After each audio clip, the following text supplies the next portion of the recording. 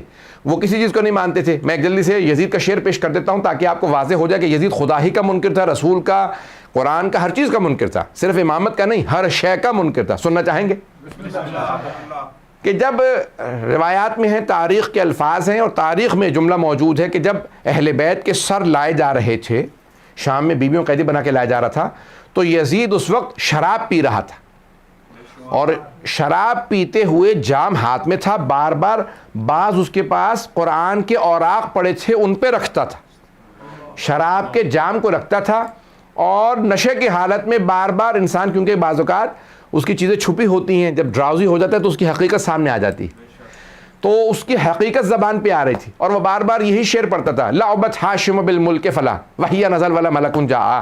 یہ بنی ہاشم نے کھیل کھیلا تھا, نہ کوئی فرشتہ آیا ہے, نہ کوئی وحی ہے, نہ خدا ہے, نہ محمد ہے, نہ کوئی جبرائیل ہے, نہ قرآن ہے, میں کچھ نہیں مانتا, میرے اجداد صحیح تھے, محمد غلط تھا. وہ اپنی اصلیت بتا رہا تھا کہ نہ وہ اللہ کو مانتا ہے, نہ رسول کو, نہ قرآن کو, نہ حضرت جبرائیل کو, نہ حضرت رسول خدا کو.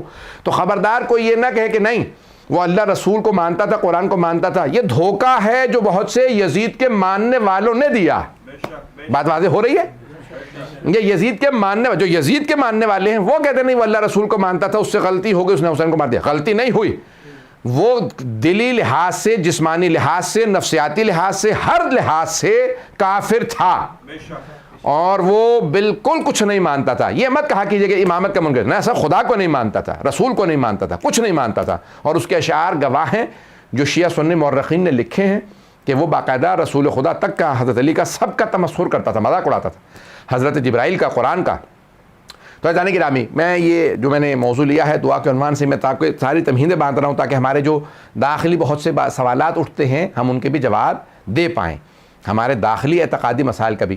تو اب یہاں پہ ہم نے کل بات کو روکا تھا, میں وہیں سے بات کو آگے بڑھانا چاہتا ہوں کہ دعا قبول کیوں نہیں ہوتی. بات ذہنوں میں ہے کہ دعا قبول کیوں نہیں ہوتی. تو بہت سے اس کی علل و اسباب ہیں, بہت سی چیزیں ہیں. ہم نے کہا تھا کہ حلال رزق پہلی شرط ہے, ماں باپ کی فرما برداری ان کو راضی رکھنا دوسری شرط ہے, خونی رشتہ داروں کے ساتھ تعلق واسطہ رکھنا تیسری شرط ہے. شرائط ہیں, دعا ضرور قبول ہوگی, لیکن انسان یہ بات سوچ لے کہ بھی مجھے کاموں کو صحیح کرنا ہے تو پھر خود بخود دعا قبول ہو جائے گی. اب ان میں سے ایک بات یہ ہے, معصوم فرماتے ہیں دعا حجاب میں رہتی ہے کہ جب تک دعا سے پہلے اور بعد میں صلوات نہ پڑھی جائے, کیونکہ صلوات ہر حالت میں قبول ہے. اللہم صلی علی محمد. صلوات جو ہے وہ ہر حالت میں قبول ہے, اور دلیل کیا ہے ہر حالت میں قبول ہے؟ یہ آیت, ان اللہ و ملائکتہ یصلون علی النبی یا ایھا الذین آمنوا صلوا علیہ وسلموا تسلیما.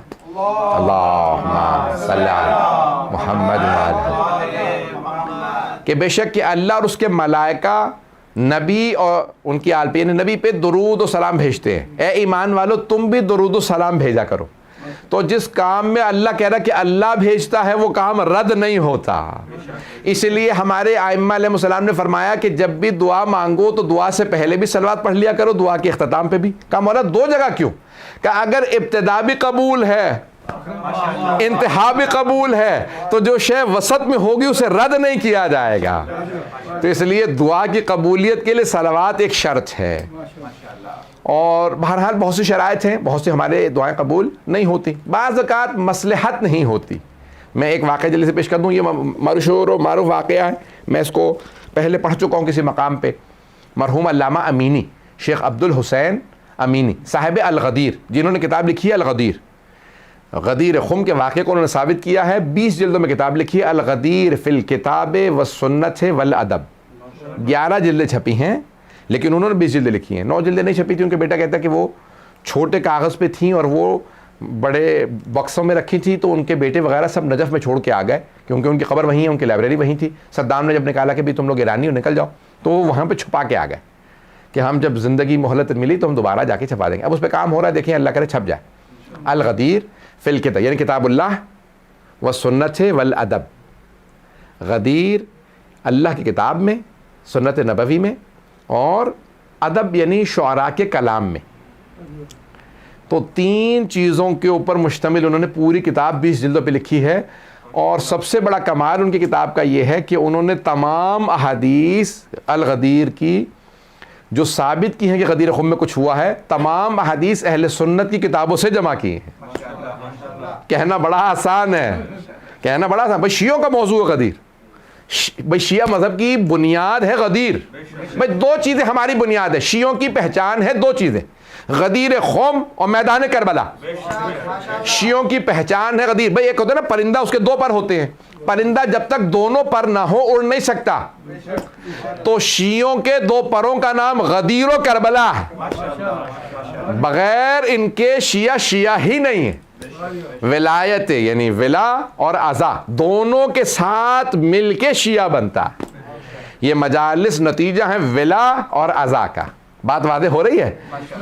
تو عزیزان گرامی، اب یہ غدیر خم کے پورے واقعے کو علامہ امینی نے ثابت کیا اور لکھا. اور پھر ادب بہت ضروری ہے. ادب یعنی شعراء کا کلام. ایک جلد صرف اور صرف شعراء کے کلام پہ بنتی ہے. 5 ہیں صنعات منطق کی روح سے. برہان، اس کے بعد پھر شاعری، اور پھر مجادلہ اور مناظرہ، یعنی اس کو مناظرہ ہی کو مجادلہ بھی کہا جاتا ہے، اور مغالطہ، تو یہ باقاعدہ بحثیں کی گئی ہیں، اور خطابت. یہ 5 ہیں ارکان ہیں صنعات جنہیں کہا جاتا ہے. ان میں سے ایک شاعری ہے. شاعری کی جو اگر آپ منطق میں جا کے پڑھیں تو وہ کہتے ہیں کہ اس کا پورا بیس کرتا ہے تخیل پہ، خیال پہ. ایسا ہے یا نہیں؟ شاعری ساری خیال پہ بیس کرتی ہے.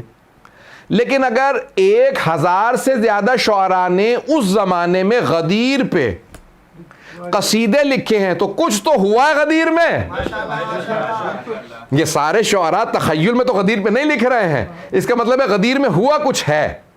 اور وہی اس لیے ہمارے مرحوم علامہ امینی نے دلیل بنائی کہ غدیر خم پہ، ولایت علی پہ شعراء کا کلام بھی دلیل ہے. تو اب عزیزان گرامی میں پیش کر رہا ہوں. تو صاحب یہ دعا ہمارا کیونکہ موضوع ہے، صاحب الغدیر کا میں نے پیش کر دیا کہ اتنے بڑے عالم. تو انہوں نے وہ پاؤں سے ایک ان کا خراب تھا، چل نہیں پاتے تھے، ایک ان کا پاؤں سے لنگڑاتے تھے. شیخ عبد الحسین امینی تبریز کے رہنے والے تھے. ان کی بہت کتابیں اور پوری زندگی انہوں نے وقف کی رکھی. 35 سال صرف اور صرف مولا کی ولایت پہ تحقیق کی اور پوری دنیا میں سفر کیا. کوئی دنیا کے ہندوستان تک گئے، لکھنؤ گئے، اور پتہ نہیں کتنے مہینے ناصریہ لائبریری میں رہے، ناصر الملت کی لائبریری میں رہے، کیونکہ ان کے پاس نایاب کتابیں تھیں. نایاب بڑے بڑے نوابین نے انہیں کتابیں لے کے دی تھی. لکھنؤ میں اس زمانے میں کتابیں پرنٹ ہونا آسان نہیں تھا. تو پوری دنیا کا انہوں نے جہاں جہاں مصر گئے، ہر جگہ گئے جہاں پتہ چلا کہ یہاں کی لائبریری ہے، وہاں جاتے تھے، کہتے تھے اچھا یہ میرے پاس نہیں ہے. وہاں سے فوراً بیٹھ کے اس میں سے مطالب نکالتے تھے جو ولایت علی پہ تھے.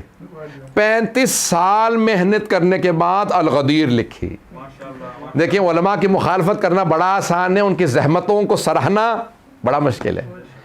لیکن سراہا جائے جب جس نے کسی نے محنت کی ہے. میں یہاں روک کے ایک اور جملہ کہہ دوں. مرحوم محمد تقی انصاری یا کسی بزرگ عالم دین کا، محمد تقی اصفہانی کا ظاہراً یہ واقعہ ہے، وہ کہتے تھے میں سوچا کرتا تھا کہ مرحوم صاحب الغدیر 1969 یا 70 میں انتقال ہوا ان کا، 1969 یا 70 میں انتقال ہوا صاحب الغدیر علامہ امینی کا. نجف میں وہیں پہ دفن ہے. میں ان کی قبر پہ گیا تھا فاتحہ کے لیے، تو بہرحال بہت پہنچے ہوئے. تو کہتے تھے میں سوچا کرتا تھا کہ بھئی ان کو کیا مقام ملے گا جنت میں. تو کہنے لگے میں سوچا کرتا تھا، لیکن ایک مرتبہ میں نے خواب دیکھا، اور خواب میں دیکھتا ہوں کہ جناب امیر حوض کوثر پہ کھڑے رسول خدا کے ساتھ، اور بڑے بڑے علماء، جید علماء کھڑے ہیں کہ ہمیں سیراب کر دیں، حوض کوثر سے پانی پلا دیں. کہ اتنے میں خود میں نے دیکھا کہ علامہ امینی آ رہے ہیں، اور امیر المؤمنین نے، مولا کائنات نے خود آواز دے کے کہا کہ راستہ بناؤ، عبد الحسین امینی آ رہا ہے. پتہ نہیں لوگ ہیں یا نہیں ہیں. علماء سے کہا راستہ بناؤ، عبد الحسین امینی آ رہا ہے. تو جیسے قریب آئے تو مولا نے کہا کہ تو نے دنیا میں مجھے روح سفید کیا تھا، کہ تو نے ہر جگہ، لوگ کہتے تو نہیں علی کی ولایت نہیں ہے، علی کا حق نہیں بنتا تھا. کہ تو نے دنیا میں روح سفید کیا، ہر جگہ میری ولایت کا دفاع کیا، آخرت میں تجھے روح سفید کروں گا. کہ تیرے چہرے پہ میں پانی ڈالوں گا. تو نے دنیا کے اندر ہر جگہ میری ولایت کا دفاع کیا. جہاں تو کھڑا ہو جاتا تھا کہتا تھا میں علی والا ہوں، روک کے دکھاؤ. اکیلے جامعۃ الازہر گئے تھے، اکیلے اور تمام 85 مفتی اعظم سے مفتیان اعظم سے اکیلے نے مناظرہ کر کے علی کی ولایت کو ثابت کیا تھا. تو پوری دنیا میں گئے اور کہتے تھے کہ جب میں لکھنؤ گیا تو میں وہاں پہ صرف اور صرف اذان کی آواز سے پتہ چلتا تھا کہ نماز کا وقت ہو گیا. میں باہر نہیں نکلتا تھا, وہیں رہتا تھا کہ جتنا وقت ملا ہے میں جتنا بھی استفادہ کر سکوں. تو دعا میرا موضوع, میں نے یہ ساری ان کی تمہید بتائی کہ عام آدمی کا واقعہ نہیں سنا رہا, اتنے پہنچے ہوئے عالم. کہتے ہیں میں ہمیشہ شب جمعہ مولا کے حرم میں دعا کے لیے, زیارت مستحب ہے, زیارت امام حسین علیہ السلام پڑھنا شب جمعہ میں, تو کہتے تھے میں مولا کے حرم میں جا کے زیارت امام حسین پڑھتا تھا, مولا کی زیارت پڑھتا تھا, مولا حسین کی دعا کو میں جو بھی اعمال وغیرہ شب جمعہ کے اعمال ہیں میں وہ حرم میں کرتا. کہ ایک شب جمعہ میں اعمال بجا لانے کے بعد آنے والا تھا کہ میں زری پہ گیا تو اتنے میں دیکھا کہ ایک اور بیچارے کوئی مومن یا کوئی آدمی جو بیچارہ وہ بھی میری طرح سے بیمار ہے, اور وہ پاؤں لگڑاتا ہوا پہنچا زری پہ, اور زری پہ دونوں ہاتھ رکھ کے کہا یا علی صبح تک میرا پاؤں ٹھیک کر دیں نہیں تو میں ماننا چھوڑ دوں گا. میں نے ایک مرتبہ اسے دیکھا کہ بھی اس قسم کا گستاخ آدمی اس طرح سے مانگ رہا ہے جیسے ادھار دے کے گیا. ادھار مانگنے انسان نہیں ایسے جاتا, مولا کی شان میں اس طرح سے گستاخ آدمی, اس کو تو مانگنا تک نہیں آتا. کہا میں نے دیکھا, مجھے بہت برا لگا. کہا میں جا رہا تھا, میں رک گیا کہ دیکھوں بھئی یہ اس کا پاؤں صبح تک صحیح ہوتا بھی ہے یا نہیں. کہا یا علی میرا پاؤں صبح تک ٹھیک کر دیں تو میں ماننا چھوڑ دوں گا. پھر میں نے دیکھا, میں نے کہا بھی پاؤں بھی صاف نہیں, اس کا مطلب ہے وضو بھی کر کے نہیں آیا, یہ بس ایسی جہاں سے آیا تھا سیدھا اندر آ گیا ڈائریکٹ. نہ وضو نہ کوئی انسان اہتمام کرتا ہے. غسل زیارت مستحب ہے, مولا کی بارگاہ میں جا رہے ہیں, انسان وضو کرتا ہے, آداب ہے, خوشبو لگائیں, مولا کی بارگاہ میں جا رہے ہیں تو بہت سے مستحبات بہت زیادہ ہیں. میں نے دیکھا بھئی یہ بیٹھا رہا اور پوری رات نہ کوئی دعا پڑھی, نہ کوئی زیارت پڑھی, نہ کوئی تسبیح, نہ کوئی قرآن, نہ کچھ, بیٹھا سو رہا. میں قرآن لے کے بیٹھا رہا, دیکھتا رہا کہ کیا کرتا ہے یہ, کیا کچھ بھی نہیں, پتہ ہی نہیں, اسے آداب ہی نہیں معلوم. رات بیٹھا رہا وہاں پہ ٹیک لگا کے بیٹھا رہا, سوتا رہا. کہ مجھے بہت تعجب ہوا کہ کیسے کیسے لوگ ہیں. کہا صبح اس نے جیسی اذان ہوئی تو فوراً اٹھا کہ وہ اذان ہو گئی, اس کا مطلب ہے صبح ہو گئی. فوراً اٹھا, چل کے دیکھا میرا پاؤں ٹھیک ہوا یا نہیں ہوا. کہ جیسے چلا تو دیکھا پاؤں اس کا ٹھیک ہو چکا تھا.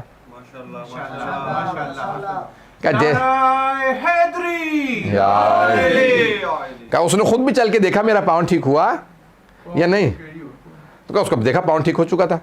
کہا زری بھی آیا, ہاتھ لگا, کہا یا علی شکریہ میرا پاؤں ٹھیک ہو گیا. کہا چلا گیا. کہا وہ تو چلا گیا, میرا دل ٹوٹ گیا 3 وجوہات سے. کہ مولا 35 سال ہو گئے آپ کی زری پہ, اپنے جوتے میرے ٹوٹ گئے, یہاں آتا ہوں گھر سے آپ, بس اس کے علاوہ میرا کوئی اور جگہ ہی کچھ نہیں. حرم یا گھر, گھر یا حرم یا کتاب خانے, لکھتا ہوں پڑھتا ہوں, مجتہد بنا, اتنے طلباء دنیا بھر سے آتے ہیں انہیں پڑھاتا ہوں, مجتہد بنا. دوسرا الغدیر لکھ رہا ہوں, پتہ نہیں بات پہنچ رہی ہے نہیں پہنچ رہی. حرم میں رہتا ہوں, مجتہد بنا ہوں, الغدیر لکھ رہا ہوں, آج تک میرا پاؤں صحیح نہیں ہوا. ان کا بھی وہ کہنے لگے وہ آیا نہ اس کی کوئی عبادت نہ کچھ, اور اس نے زری پہ ہاتھ رکھا, صبح پاؤں ٹھیک, گھر چلا بھی گیا. کہا لیکن میری اتنی ہمت نہیں تھی, انسان جتنا اس کا رتبہ زیادہ ہوتا ہے نا اس کے ادب آداب اتنے زیادہ ہوتے ہیں. کہ میری ہمت نہیں ہوئی کہ میں مولا کی زری پہ شکوہ کروں کہ مولا میرا پاؤں ٹھیک نہیں ہوا. کہا تو کچھ نہیں, میں نے زری پہ دوبارہ زیارت پڑھی, فجر کے بعد چلا گیا. اب پوری رات جاگتا رہا تھا, نیند آ رہی تھی, صبح جا کے سو گیا. آپ کا دل ایک بات کھٹکنے لگی, بھائی کیوں میری اب تک دعا قبول نہیں. کہا میں نے جیسی میں سویا تو خواب میں دیکھا جناب امیر تشریف لائے. تو مولا کائنات آئے اور کہا عبدالحسین امینی کیا بات ہے, یعنی خواب میں بھی پوچھ رہے ہیں کہ کیا بات ہے, یعنی دل میں کوئی بات تو نہیں ہے. تو کہا کہ نہیں مولا کوئی بات نہیں. کہا خواب میں بھی میری جرت نہیں ہو رہی کہ میں مولا سے شکوہ کر سکوں, کہ میرے دل میں شکوہ تو ہے, مولا میرا پاؤں ٹھیک نہیں ہو رہا. کہا اے عبدالحسین امینی, اس نے مجھے چیلنج کیا تھا صبح تک پاؤں ٹھیک کر دے مارنا چھوڑ دوں گا. کہا اس بیچارے کا اتنا ہی ایمان تھا, اگر پاؤں ٹھیک نہ ہوتا تو اس کا ایمان چلا جاتا. پتہ نہیں بات پہنچی یا نہیں پہنچی. کہ اس بیچارے کا ایمان اتنا ہی تھا, اگر پاؤں اس کا ٹھیک نہ ہوتا, وہ کہتا یا علی میرا پاؤں ٹھیک نہیں, میں کیوں مانوں آپ کو, تو میں نے اس کا پاؤں اسی لیے ٹھیک کر دیا. اب آپ بہت سے ہمارے شیعہ اکثر کہتے ہیں مولانا ہمارے محلے کے اکثر اہل سنت آتے ہیں, منتیں اٹھاتے ہیں, ان سب کی منتیں پوری ہو جاتی ہیں, ہماری منتیں وہیں کی وہیں. او بھائی وہ جتنے بھی آتے ہیں وہ آتے ہی صرف منتوں کے لیے ہیں. پتہ نہیں لوگ ہیں یا نہیں ہیں. میں ایک جملہ پیش کروں گا, غور سے سنیے گا, مجھے سارے مجمع کی توجہ چاہیے. کہ دعا موضوع ہے, میں ابتدائی مجالس ہے, مجھے آج یہ ایک موضوع اس کو گہرائی میں لے کے جانا ہے, تو اس لیے پیش کر رہا ہوں. تو اب علامہ امینی کہتے ہیں کہ مولا نے خواب میں مجھ سے کہا کہ اے عبد الحسین امینی, اس کا ایمان بس اتنا ہی تھا, اس نے مجھ سے کہا میرا پاؤں ٹھیک کر دے, ماننا چھوڑ دوں گا. اے عبد الحسین امینی, پہلی بات جہاں تک تمہارے اجتہاد کا تعلق ہے تو اس کا ثواب بہت زیادہ آخرت میں ملے گا. جہاں تک تمہارے پاؤں کا تعلق ہے, اگر تمہیں پتہ چل جائے کہ اس بیماری یا پریشانی کا آخرت میں بدل کیا ہے, تم کبھی بھی صحت کی دعا ہی نہ مانگو. اور تیسرے, اگر تم مجھ سے کہہ بھی دو نا کہ یا علی میں ماننا چھوڑ دوں گا, میرا پاؤں ٹھیک کر دیں, تب بھی ٹھیک نہیں کروں گا. اور جہاں تک الغدیر کا تعلق ہے تو میرا حق ہے کہ تم لکھو. پتہ نہیں لوگ پہنچے یا نہیں پہنچے. میرا حق ہے, میں نے تمہیں اتنا دیا, اتنا عطا کیا, میری ولایت تمہارے پاس ہے. پتہ نہیں لوگ ہیں یا نہیں ہیں. تم اتنے قابل ہو, اوروں میں صلاحیت ہی نہیں کہ میری ولایت کا دفاع کر سکیں. ہر ایک میں تو صلاحیت نہیں کہ الغدیر لکھ سکے, تم میں صلاحیت ہے, میرا حق ہے کہ تم لکھو. اگر آپ میں سے کوئی کہتا ہے میں نے امام مرگا بنا دیا, تو کئی پہ مولا کہیں گے میرا حق تھا کہ تو بناتا. پتہ نہیں بات پہنچی یا نہیں پہنچی. بھائی ہر کسی میں تو دم ہی نہیں ہے, جس میں ہے تو مولا کہیں گے بھائی میرا ذکر ہوتا, یہ تم نے کیا کوئی احسان نہیں, ہاں میں جزا دوں گا, ہاں میں اجر دوں گا. یہ اوروں کو نہیں ملے گا, تمہیں ہی تو ملے گا, اور کسے ملے گا. پتہ نہیں بات پہنچ رہی ہے نہیں پہنچ رہی. تو جو بھی اگر کوئی نیکی کرتا ہے تو کہتے بھائی دیکھو جو تم لکھ رہے ہو الغدیر, میرا حق ہے تو تم لکھو. جہاں تک پاؤں کا تعلق ہے نا, تم کہہ بھی دو نا کہ مولا میرا پاؤں ٹھیک کر دیں, تو ماننا چھوڑ, تب بھی ٹھیک نہیں کروں گا. جانتے ہو کیوں؟ کا مولا آپ ہی بہتر جانتے ہیں. کہ اس لیے کہ وہ تو چھوڑ کے چلا جاتا. تم اگر کہو گے بھی نا کہ یا علی ماننا چھوڑ دوں گا, میرا پاؤں ٹھیک کر دے, تب بھی نہیں ٹھیک کروں گا, کیونکہ مجھے پتا ہے تم جاؤ گے تو جاؤ گے کہاں. صبح ناراض ہو کے جاؤ گے, شام کو آ کے پھر میرے ذریعے پہ رو گے مولا معاف کر دیجئے. پتہ نہیں لوگ پہنچ رہے نہیں پہنچ رہے. اب سمجھ میں آیا یہ اوروں کی کیوں منتیں اٹھ کے پوری ہو جاتی ہیں, آپ کی کیوں پوری نہیں ہوتی. کیونکہ مولا جانتے ہیں یہ جائیں گے تو جائیں گے کہاں, یہ میرے ہیں. تو عزیزان گرامی, اس لیے بہت سی باریکیاں ہوتی ہیں ہمیں سمجھ نہیں آ رہی ہوتی, تو ان باریکیوں کو سمجھنا بہت ضروری ہے. کئی مرتبہ مصلحت نہیں ہوتی, آپ کے لیے اجر و ثواب آخرت میں رکھا ہوتا ہے. ان تمام دعاؤں کے اندر کوئی نہ کوئی قبولیت نہ ہونے میں بھی کوئی مصلحت ہوتی ہے. ایک اور میں پیش کر دوں اگر سننا چاہیں. اللہ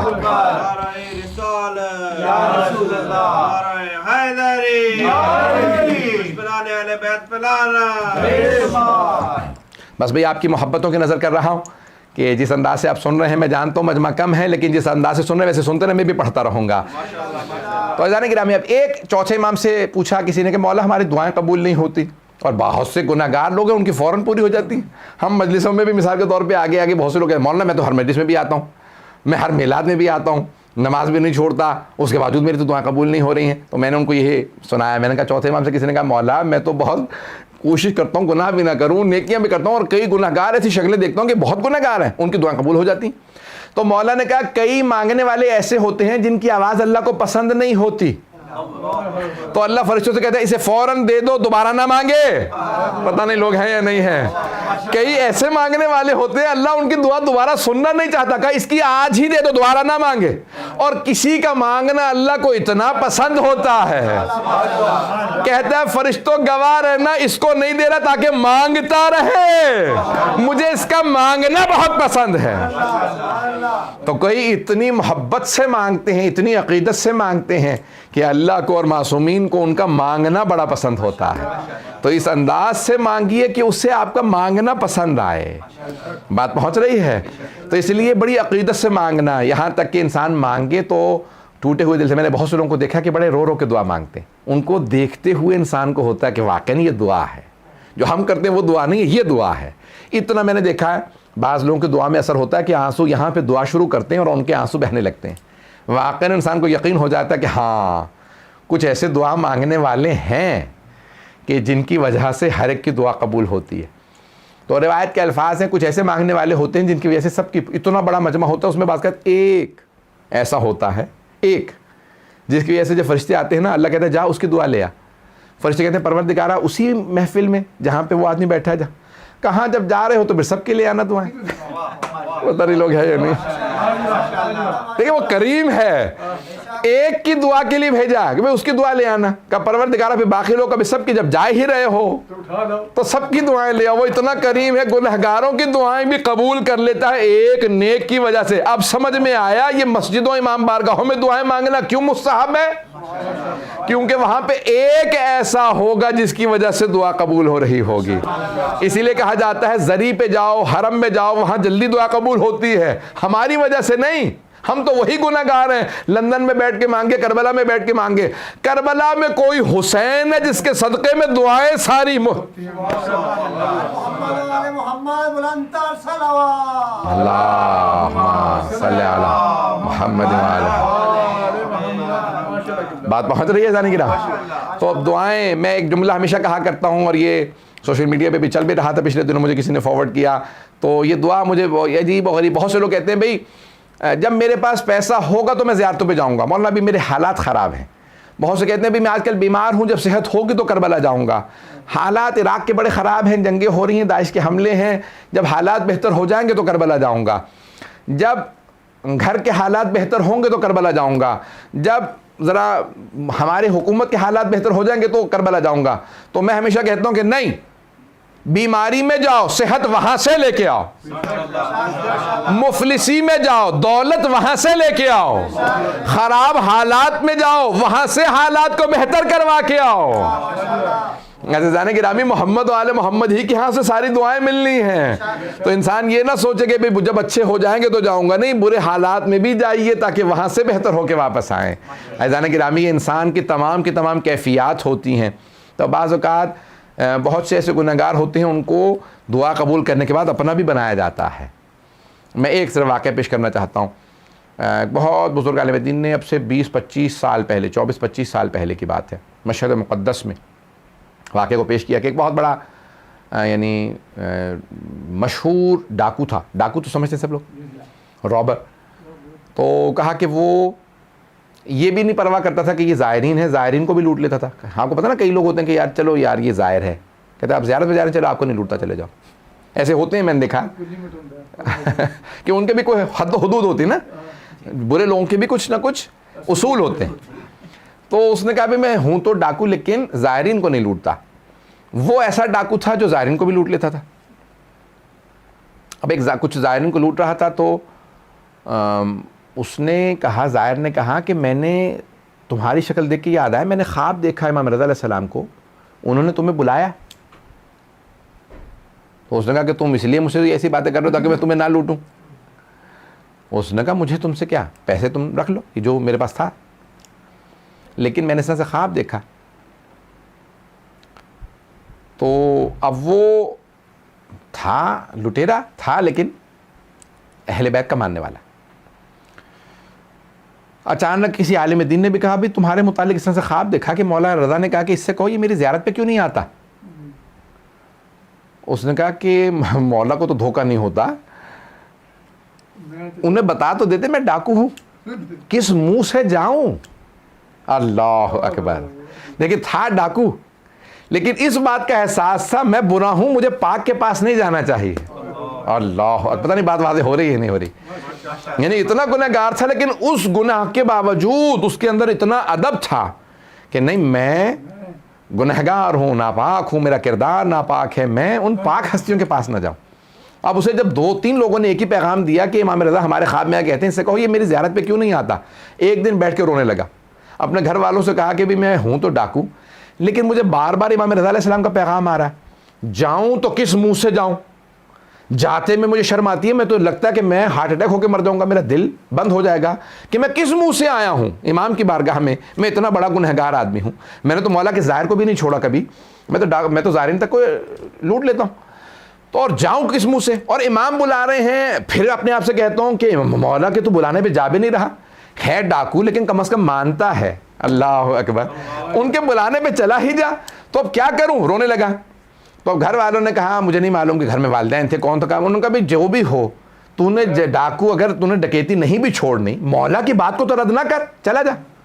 اب اس نے کہا کہ ٹھیک ہے پھر میں توبہ کر کے ہی جاؤں گا. رونے لگا. اب جب رستے میں جانے لگا تو پھر تڑپنے لگا. کہا جاؤں تو کس منہ سے میں سامنا کیسے کروں گا کہ بھی میں اتنا بڑا ڈاکو ہوں, میں کس منہ سے امام کے جاؤں. پورے رستے روتا رہا. پھر رک گیا.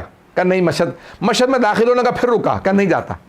پھر کہا کہ مولا نے بلایا کس منہ سے نہ جاؤں. پھر حرم مشہد گیا. حرم میں باہر رکا رہا. کہا مولا کیسے آؤں کہ میں نے اتنے گناہ کیے ہیں, میں آپ سے میں نظریں نہیں ملا سکتا, میں زری کو دیکھ نہیں سکتا, ان گنہگار آنکھوں سے زری کو کیسے دیکھوں. آیا. ایک مرتبہ اس نے محسوس کیا کہ امام مخاطب ہیں. کہا اسی لیے تو تجھے بلایا ہے کہ تو ان ساری باتوں کو چھوڑ دے, تو ہمارا ہے. جو ہمارا ہوتا ہے وہ کام نہیں کرتا جن میں تو پڑ گیا ہے. علماء کہتے ہیں اس کے بعد اس نے ایسی توبہ کی کہ چوری ڈکیتی تو دور کی بات سے, پھر ہم نے زندگی میں اس سے گناہ ہی نہیں دیکھا. عزیزان گرامی, بعض اوقات انسان گناہوں کی وجہ سے دور ہوتا ہے, ایک دعا کی وجہ سے قریب ہو جاتا ہے. اس سے پوچھا کہ کون سا ایسا کام تھا تو قریب ہو گیا. کہا تھا تو ڈاکو. ایک زائر نے مجھ سے کہا کہ تو نے سب کچھ لوٹ لیا ہے, میری زیارت اب نہیں ہو سکے گی, تو میں نے اس کے پیسے واپس کر دیے تھے, زیارت نہ رک جائے کہیں میری وجہ سے. ایک زائر کو زیارت پہ جانے دیا. مولا نے کہا نہیں ابھی گنجائش ہے, دل پورا کالا نہیں ہوا, ابھی سفیدی باقی ہے. جہاں تھوڑی بھی سفیدی باقی ہو اہل بیت ہدایت دے کے لے آتے ہیں. لیکن شرط یہ ہے کہ انسان میں پاک ہونے کی گنجائش باقی ہو. جہاں صلاحیت ہو وہاں پہ پاکیزگی آ جاتی ہے. جہاں صلاحیت ہی ختم ہو جائے تو پھر وہاں بعض اوقات دروازے بند ہو جاتے ہیں. دروازے بند نہ ہونے دیں. جب تک دروازے کھلے ہیں آل محمد علیہ السلام کے, تب تک انسان کی توبہ قبول ہوتی ہے. عزیزان گرامی, یہ ہو سکتی ہے انسان کئی مرتبہ کس کے در پہ جا رہا ہے, تو یہ دعاؤں کی استجابت کے مختلف طریقے ہیں. تو میں نے کہا کہ بہت سے لوگوں کی دعائیں قبول نہیں ہوتی, لیکن بہت سے گناہگاروں کی دعائیں قبول ہو جاتی. میں 4 سے 5 منٹ کی زحمت دوں گا, اس کے بعد پھر مسائل. نعرہ تکبیر, اللہ اکبر. نعرہ رسالت, یا رسول اللہ. نعرہ حیدری, یا علی. بلند تر صلوات, اللہم صلی علی محمد وعجل فرجہم. بس میں ایک آخری پہلو کو پیش کروں گا کہ بعض اوقات روایات میں آیا ہے کہ 3 گروہوں کی وجہ سے دعا قبول ہوتی ہے. یہ 3 گروہ پیش کر دوں اور پھر مسائل. بھئی آپ لوگوں نے بہت محبت سے سنا اس لیے پیش کر رہا ہوں. 3 گروہوں دستوں کی وجہ سے دعا قبول ہوتی ہے. روایت کے الفاظ ہیں کہ اللہ سبحانہ و تعالیٰ کہتا ہے کہ جب میں لوگوں کے گناہوں کو دیکھتا ہوں نا تو دل کرتا ہے میں عذاب بھیج دوں. میں اپنے انداز سے پیش کر رہا ہوں. لوگوں کے گناہوں کو دیکھ کے اللہ کہتا ہے میں چاہتا کہ میں عذاب بھیج دوں, لیکن جب میں 3 گروہوں کو دیکھتا ہوں تو میں سارے عذاب ٹال دیتا ہوں. 3 گروہوں کو. کون کون سے 3 گروہ؟ کہا جب میں ماؤں کی گودوں میں چھوٹے چھوٹے بچوں کو دیکھتا ہوں کہ یہ بچہ, اس بچے کا کیا قصور ہے, معصوم بچے, بے گناہ بچے. کہا جب میں چھوٹے چھوٹے بچوں کو ماؤں کی گود میں دیکھتا ہوں. اب کیا کہتے ہیں علماء, جب دعا مانگنے بیٹھو اگر گھر میں چھوٹا بچہ ہے تو گود میں لے لو, اور اگر بچے تھوڑا تھوڑا بولنا سیکھ چکے ہوں تو کہو بیٹا میں دعا مانگوں گا تم آمین کہہ دینا. بچوں سے, اپنے ہی بچوں سے جو نابالغ بچے ہیں ان سے آمین کہلوائیں, ان کی دعائیں قبول ہوتی ہیں. یہ بہت عجیب و غریب پہلو ہے. میں جب سوچتا ہوں یقین مانیے انسان کی تقویت ہوتی ہے. نابالغ بچے سے کہو آمین کہہ دے, اس غیر بالغ بچے کی ایک آمین دعا قبول کروا دیتی ہے. کا دوسرا کہا کہ وہ جو بوڑھے افراد ہوتے ہیں نا, جن کی ہڈیاں کمزور ہو چکی ہوتی ہیں, بال سفید ہو چکے ہوتے ہیں, جب انہیں دیکھتا ہوں تو کہتا ہوں گنہگار تھے اب تو کمزور ہیں, میرے ہی تو ہیں, میری مخلوق ہیں. کہا جب انہیں دیکھتا ہوں, گھر میں کہتے ہیں اگر ایک ماں باپ میں سے بوڑھا بھی ہو نا تو خدا کا شکر کرتے رہو, تمہیں معلوم نہیں ہے جو کچھ نہیں کر سکتے, جو اب کچھ نہیں کر سکتے, ان بوڑھے والدین کی وجہ سے گھروں میں رحمتیں آتی رہتی ہیں. ان کی وجہ سے رحمتیں آتی رہتی ہیں. ان کے گھر میں بوڑھے آدمی ہیں. اور یہاں تک روایت میں الشیخ فی اہلہ کالنبی فی امتہ, ایک بوڑھا آدمی اپنے گھر میں ایسا ہے جیسے ایک نبی اپنی امت میں. کتنی بڑی حدیث ہے یہ. من لا یحضر الفقی میں شیخ صدوق نے لکھی ہے الشیخ فی اہلہ کالنبی فی امتہ.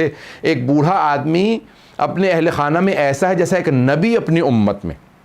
بس میں نے تمام کیا. اور تیسرا دستہ کون ہے؟ کہا 3 دستے جن کی سے میں دعائیں قبول کرتا ہوں. چھوٹے بچے، بوڑھے افراد، اور کہا زمین پہ بیٹھے ہوئے ہاتھ پھیلائے ہوئے میرے بندے جو دعائیں مانگ رہے ہوتے ہیں. یہ ارے میری زمین پہ بیٹھے ہاتھ پھیلا کے دعائیں مانگ رہے ہیں. کہا جب میرے بندے میرے سامنے مانگتے ہیں نا تو میں کہتا ہوں ارے انہوں نے مجھ سے مانگا ہے. اللہ اکبر. آپ نے غور کیا؟ آپ کسی سخی کے پاس چلے جائیں نا تو کہتا ہے کیونکہ آپ آ گئے ہیں تو منع نہیں کروں گا. ایسا ہے یا نہیں ہے؟ سخی کے پاس بھی چلے جائیں، کہتے ہیں اب آپ آ گئے ہیں منع نہیں کروں گا. اور وہ جو سخاوتیں عطا کرتا ہے، وہ جو عطا کرنے والا ہے، وہ جو سخی بنانے والا ہے، وہ جو جود و سخا عطا کرنے والا ہے، اگر کوئی اس کی بارگاہ میں مانگے لے. کیا وہ جو ہاتھ پھیلائے لوگ بیٹھے ہوتے ہیں، جب انہیں دیکھتا ہوں تو کہتا ہوں کہ نہیں، عذاب نہیں بھیجوں گا. یہ مانگنے والے بھی تو بیٹھے ہیں. میں انشاءاللہ کل پیش کروں گا کہ دعاؤں کی یہ جو ائمہ علیہ السلام کی بعض دعاؤں کے اندر الفاظ ہیں اس کے کیا اثرات ہیں.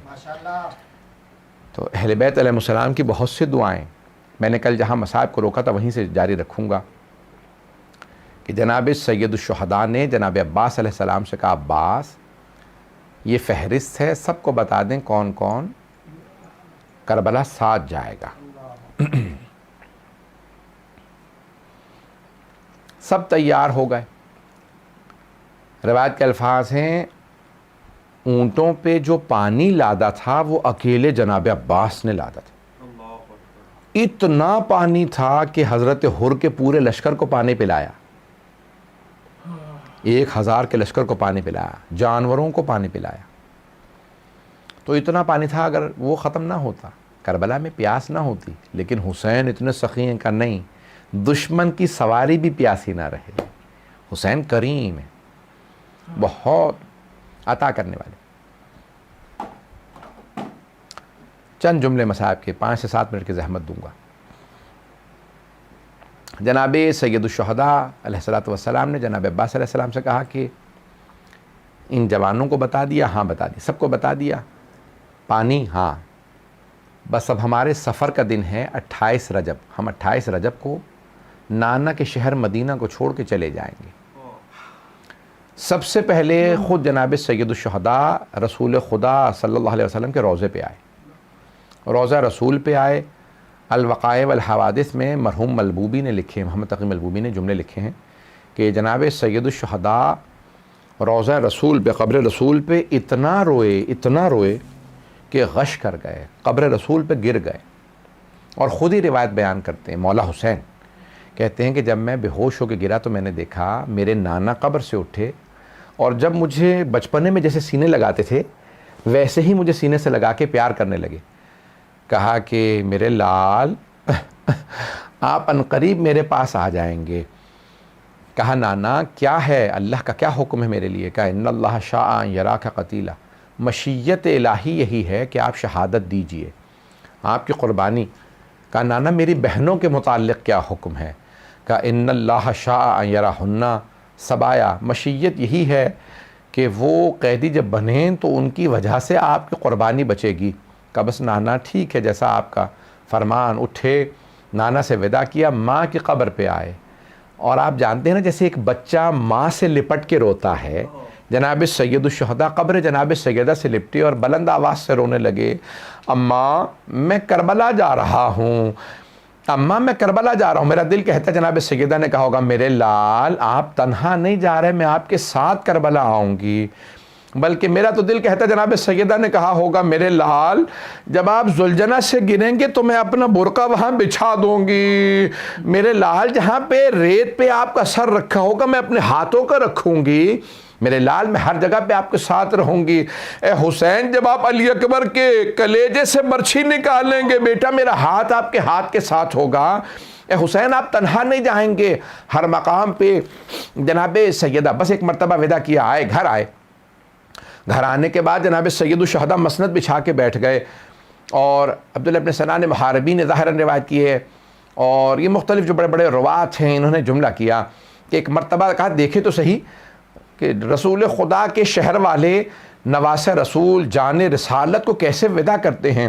کہا میں نے آنے کے بعد دیکھا کہ سارے کے سارے اونٹنیاں ناقہ تیار ہیں، اماریوں پہ پردے ہیں، دیبا کے پردے ہیں، مخمل کی چادریں ہیں، محملیں ہیں، بہت سجا رکھی ہے۔ جناب عباس نے ساری محملوں کو بہت سجا، علی کی بیٹیاں جا رہی ہیں نا، تو جناب عباس نے بہت سجایا، محملوں کو سجایا، اماریوں کو بہت اہمیت کے ساتھ سجایا، محملیں سجا دی، پردے کا اہتمام کیا۔ ایک مرتبہ اندر سے آواز آئی، کسی کنیز نے آواز دے کے کہا کہ بھئی حسن مشتبہ کی بیوہ آ رہی ہیں۔ جناب سید الشہداء نے آواز قاسم، عبداللہ، ماں کو سوار کراؤ۔ ایک نے گھٹنا، کیونکہ اونٹنی بٹھا کے بھی سوار کی جائے تو خاتون کے لیے سوار ہونا آسان نہیں ہوتا، ایک بیٹے نے گھٹنا زمین پہ رکھا تاکہ ماں وہاں پہ پاؤں رکھ کے سوار ہو سکیں، دوسرے نے ماں کا بازو تھاما کہیں گر نہ جائیں، سوار کرا دیا۔ اتنے میں آواز دی، بس سب بیویوں کو ایک ایک کر کے سوار کراتے چلے جا رہے ہیں۔ اتنے میں کسی نے آواز دی، کہا کہ لیلا آ رہی ہیں، تو جناب سید الشہداء نے آواز دی، علی اکبر ماں کو سوار کرا دو۔ ایک مرتبہ ماں کو سوار کرا دو، بس بھئی بیویاں آتی رہیں۔ ایک مرتبہ کسی کنیز نے آواز دے کے کہا علی کی بیٹی ام کلثوم آ رہی ہیں۔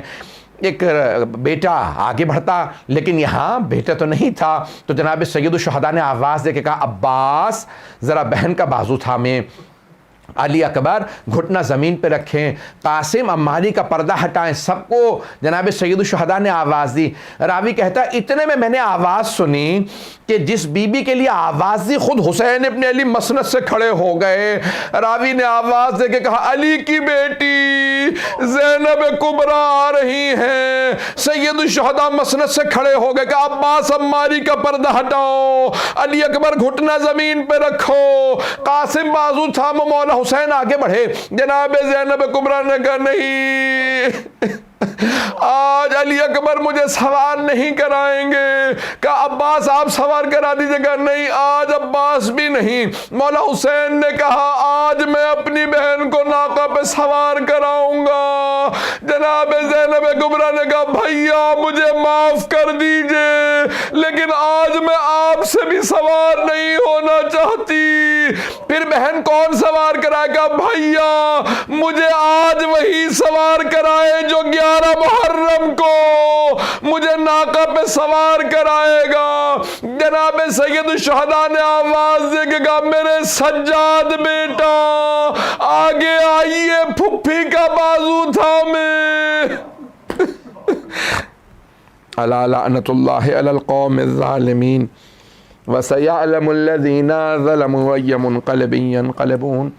پروردگارا 12ویں امام علیہ السلام کے ظہور میں تعجیل فرما، دشمنان اہل بیت کو نیست و نابود فرما، داعش و طالبان کو آل سعود کو غارت فرما، مؤمنین کی حفاظت فرما، کورونا وائرس کا خاتمہ فرما۔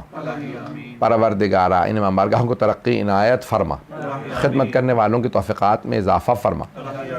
ربنا تقبل منا انك انت السميع العليم بحق محمد وآلہ الطیبین الطاہرین المعصومین۔ ماتم حسین۔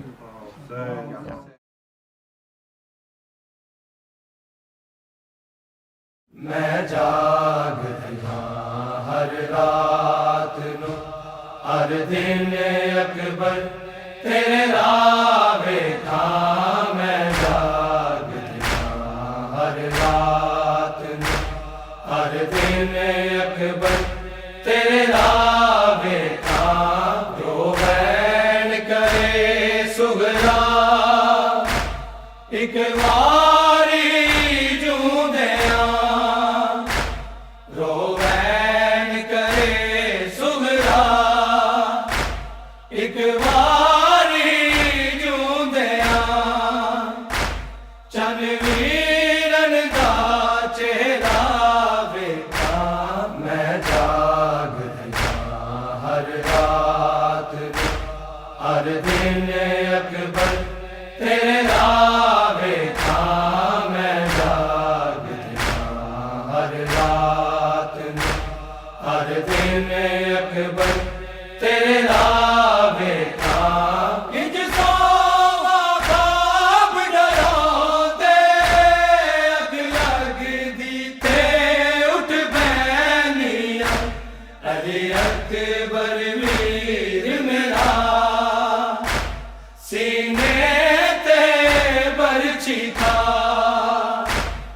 ਹਾਏ ਤੜਫਦਾ ਵਿੱਚ ਸਹਿਰਾ ਵੇਖਾਂ ਮੈਂ ਜਾਗ ਰਿਹਾ ਹਰ ਰਾਤ ਹਰ ਦਿਨ ਅਕਬਰ ਤੇਰੇ ਰਾਹ ਵੇਖਾਂ ਮੈਂ ਜਾਗ ਰਿਹਾ ਹਰ ਰਾਤ ਹਰ ਦਿਨ ਅਕਬਰ ਤੇਰੇ ਰਾਹ ਵੇਖਾਂ ਤੈਨੂੰ ਭੁੱਲ ਗਿਆ ਦੇ ਵਾਦੇ ਜਿਹੜੇ ਜਾਣ ਵੇਲੇ ਤੂੰ ਕੀਤੇ ਸੀ ਹੁਣ ਤੀਕ ਨਾ ਤੂੰ ਮੁੜਿਆ ਕਦ ਤਾਈ ਆਵਣਾ ਕੋਈ ਖਤ ਲਿਖਿਆ ਤੇਰਾ ਵੇਖਾਂ ਮੈਂ ਜਾਗ ਰਿਹਾ ਹਰ ਰਾਤ ਹਰ ਦਿਨ ਅਕਬਰ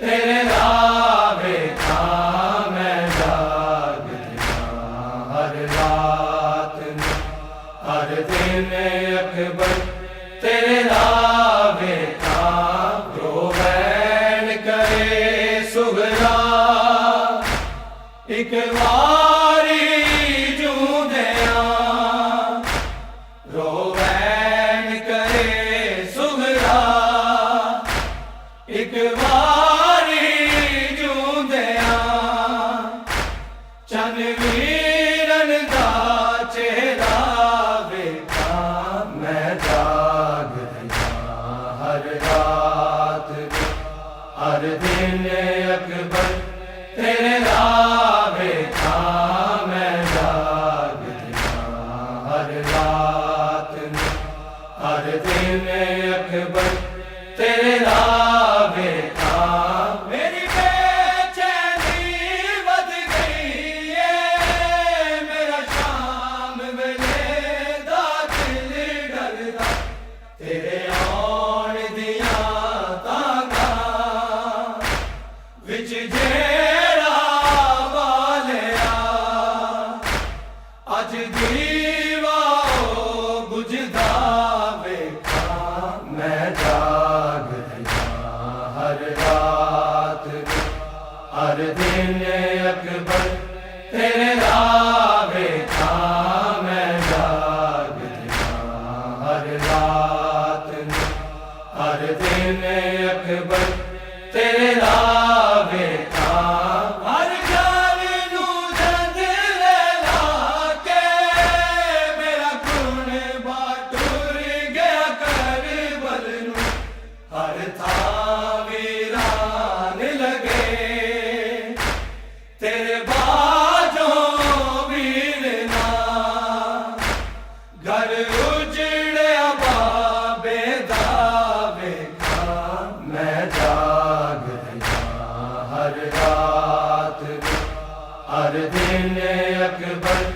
ਤੇਰੇ ਰਾਹ ਵੇਖਾਂ ਮੈਂ ਜਾਗ ਰਿਹਾ ਹਰ ਰਾਤ ਹਰ ਦਿਨ ਅਕਬਰ ਤੇਰੇ ਰਾਹ ਵੇਖਾਂ ਰੋਵੈਣ ਕਰੇ ਸੁਗਰਾ ਇੱਕ ਵਾਰੀ ਜੂਦਿਆਂ ਰੋਵੈਣ ਕਰੇ ਸੁਗਰਾ ਇੱਕ ਵਾਰੀ ਜੂਦਿਆਂ ਚੰਨ ਵੀਰਨ ਦਾ ਚਿਹਰਾ ਵੇਖਾਂ ਮੈਂ ਜਾਗ ਰਿਹਾ ਹਰ ਰਾਤ ਹਰ ਦਿਨ ਅਕਬਰ ਤੇਰੇ ਰਾਹ ਵੇਖਾਂ ਮੈਂ ਜਾਗ ਰਿਹਾ ਹਰ ਰਾਤ ਹਰ ਦਿਨ ਅਕਬਰ ਤੇਰੇ ਰਾਹ ਵੇਖਾਂ ਅਕਦਸ ਮਨਜ਼ੂਰ ਨਾ ਹੋਇਆ ਸੁਗਰਾ ਜੋ ਅਰਜ਼ਾ ਕਰਦੀ ਇਹਦੇ ਦਿਲ ਵਿੱਚ ਰਹਿ ਗਏ ਚਾ ਇਹ ਕੈਦੀ ਮਰ ਗਈ ਅਕਬਰ ਤੇਰੇ ਸਿਰ ਸੇ ਵੇਖਾਂ ਮੈਂ ਜਾਗ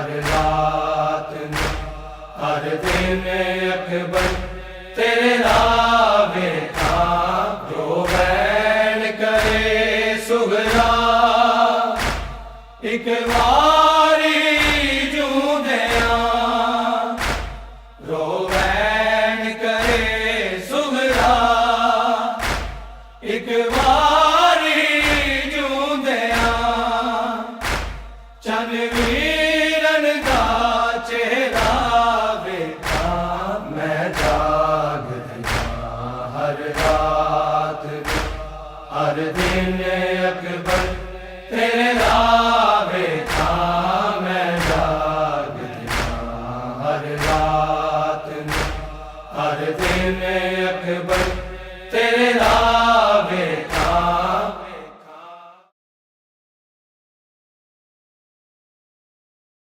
اللهم صل على محمد وآل محمد. السلام عليك يا نبي الله، السلام عليك يا رسول الله، السلام عليك يا حبيب الله، السلام عليك يا حجة الله، السلام عليك يا باس الهدى، السلام عليك يا خاتم النبيين، السلام عليكم ورحمة الله وبركاته. السلام عليك يا أبا عبد الله، السلام عليك يا ابن رسول الله، السلام عليك يا ابن أمير المؤمنين وابن سيد الوصيين، السلام عليك يا ابن فاطمة الزهراء سيدة نساء العالمين، السلام عليك أيها المظلوم وابن المظلوم، السلام عليك أيها الشهيد وابن الشهيد، السلام عليكم ورحمة الله وبركاته. السلام عليك يا غريب الغرباء، السلام عليك يا مغيث الشيعة والزوار في يوم الجزاء، السلام عليك يا شمس الشموس، السلام عليك يا أنيس النفوس، السلام عليك يا مدفون بأرض تونس، السلام عليك يا سلطان عرب والعجم، السلام عليك يا علي بن موسى رضا، السلام عليكم ورحمة الله وبركاته. السلام عليك يا صاحب الزمان، الأمان الأمان من فتن الزمان، السلام عليك يا خليفة الرحمن، السلام عليك يا شريك القرآن، السلام عليك يا وارث الإنس والجان، السلام عليك يا دافع الظلم والعدوان، عجل الله تعالى فرجك وصال الله مخرجك وظهورك وجعلنا من عوانك وأنصارك ورحمة الله وبركاته. السلام عليك يا بنت رسول الله، السلام عليك يا بنت أمير المؤمنين، السلام عليك يا بنت الحسن والحسين، السلام عليك يا بنت فاطمة الزهراء سيدة نساء العالمين، السلام عليك يا بنت ولي الله، السلام عليك يا أخت ولي الله، السلام عليك يا عمة ولي الله، السلام عليك يا بنت موسى بن جعفر ورحمة الله وبركاته. يا فاطمة معصومة اشفعي لنا في الجنة فإن لك عند الله شأنا من الشان. اللهم صل على محمد وآل محمد وعجل فرجه. اللهم صل على محمد وآل محمد. بار الى محمد وآل محمد کا واسطہ، اے پروردگار تو کریم ہے، تو رحیم ہے. بار الہ تجھے اپنی عظمت کا واسطہ، اے پروردگار تمام مومنین اور مومنات، بالخصوص جو یو کے مومنین اور مومنات ہیں، امامیہ مشن کے سکینہ ٹرسٹ کی طرف سے اور جو MCE میں ہیں، بار الہ محمد والمن کا صدقہ تمام مومنین مومنات جو بھی دنیا سے کوچ کر چکے ہیں، بار الہ ان کے صغیرہ کبیرہ گناہ معاف فرما. بالاخص تازہ مرحوم مولانا ظفر علی نقوی صاحب، بار الہ محمد والمن کا صدقہ اس مرحوم کے صغیرہ کبیرہ گناہ معاف فرما. اور مرحوم کی کافی خدمات ہیں، بار الہ ان کی خدمات کو، ان کی اعمال نیک کو اپنی بارگاہ میں قبول و مقبول فرما، ان کی مغفرت فرما. بار الہ محمد والمن کا صدقہ انہیں اہل بیت کے ساتھ معشور فرما اور ان کے لواحقین کو صبر جمیل کی توفیق عطا فرما. بار الہ محمد والمن کا صدقہ جو مریض ہیں، بارہلا تجھے اپنی عظمت اور جلالت کا واسطہ، تجھے امام سجاد کی بیماری کا واسطہ، بارہلا اس امام کی مظلومیت کا واسطہ جو اسیر ہو کر لٹے ہوئے قافلے کا سالار بنا، بارہلا محمد والے محمد کا صدقہ تمام مریضوں کو شفا کاملہ عطا فرما، بالخصوص جو کرونا کے مریض ہیں اور کرونا میں مبتلا ہو چکے ہیں بارہلا ان کو بھی شفا کاملہ عطا فرما، اور جو اس مصیبت زدہ میں مبتلا ہیں بارہلا، جنہیں مصائب ہیں، جن کے مرحومین اس دنیا سے چلے گئے ہیں بارہلا، اس وقت وہ مصیبت میں ہیں، جو امام حسین علیہ السلام کے مصائب کا واسطہ بارہلا انہیں صبر جمیل عطا فرما، بارہلا محمد والے محمد کا صدقہ جو بے اولاد ہیں انہیں اولاد عطا فرما، جو صاحب اولاد ہیں ان کی اولاد کو نیک فرما، بارہلا جو قرضدار ہیں ان کے قرض ادا فرما، بارہلا محمد والے محمد کا صدقہ جو بھی اس مشن میں خدمت کر رہے ہیں اور جن کو بھی خدمت کا موقع مل رہا ہے بڑھ چڑھ کر خدمت کر رہے ہیں، بارہلا اس مشن حسینی میں انہیں کامیابی و کامرانی عطا فرما، ان کی زندگی کو طولانی فرما، ان کو حضرت نوح علیہ السلام کی زندگی عطا فرما، بارہلا محمد والے محمد کا صدقہ ان کے رزق حلال میں برکت عطا فرما، بارہلا ہمارے حقیقی وارث امام زمانہ کے ظہور میں تاجیل فرما، بارہلا ان کی زیارت نصیب فرما اور ہمیں ان کا صحیح معنی حقیقی سرباز اور سپاہی بنا، بارہلا ہمیں آپس میں اتحاد کرنے کی توفیق عطا فرما، مراجع عظام علماء کرام کا سایہ ہمارے سروں پہ باقی رکھ، بارہلا محمد والے محمد کا صدقہ ہم سب کی توفیقات میں اضافہ فرما کہ ہم بڑھ چڑھ کر مشن حسینی میں کام کر سکیں، بارہلا محمد والے محمد کا صدقہ ہمیں مقاصد قیام امام حسین کو سمجھنے اور ان کی سیرت پہ عمل کرنے کی توفیق عطا فرما، اللہم تقبل دعا انک انت سمیع علیم والحمد للہ رب العالمین، والسلام علیکم ورحمۃ اللہ وبرکاتہ۔